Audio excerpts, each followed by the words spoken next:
life for free, but you can give them to the birds and bees. I want money.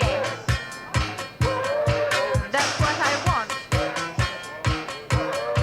That's what I want.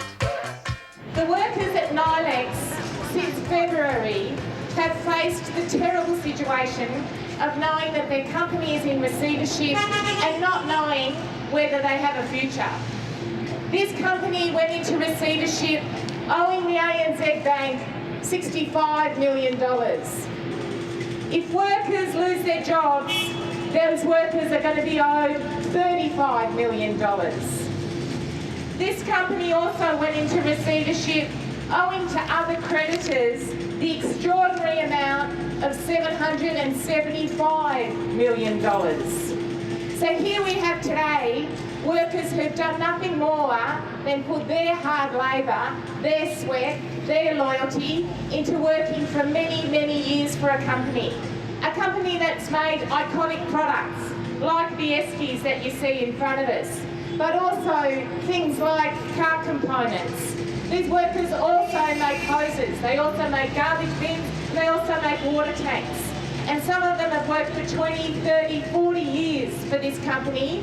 And you know what?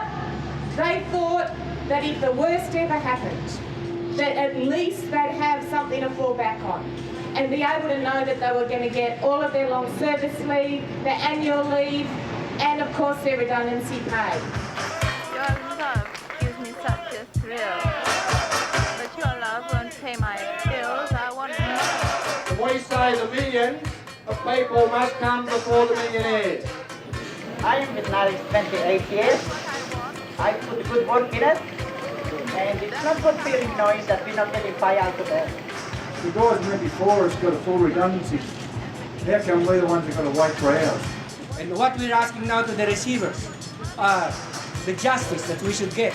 Get out of the way, ANZ. Let us in first. Workers before banks!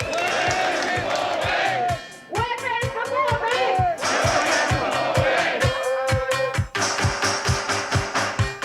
I want money. I want the boss money.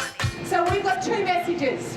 One is we want the ANZ Bank to say, well, we will guarantee that workers receive their entitlements in full because you're helping them get their money.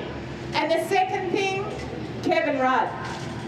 Kevin Rudd and the Labor Party promised to protect workers' entitlements. A simple change is all that's needed. Change the corporations law, put workers before banks.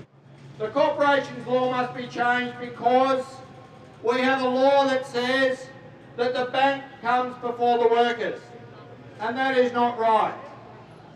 It is in the power of the ANZ to ensure that workers who have put in decades of service are not ripped off, and we call on the ANZ Bank to pay the bill such that we can pay our mortgages, such that we can pay our heating bills in winter, such that we can feed the kids and send them to school. And we won't rest until we see some justice done and see the people that have worked so hard for an iconic brand for many, many, many years paid their entitlements in full. Look at the faces of these workers. Look at what they've done for this company. Think about the effort they've put in, and why should they face not only losing a job, but losing their hard-earned long service leave, annual leave, sick leave and redundancy pay. There's no fairness in that. There's no justice in it. We know the banks are making good profits. Why should they get their money before hard-working people? What do we want? Workers' money. When do we want it?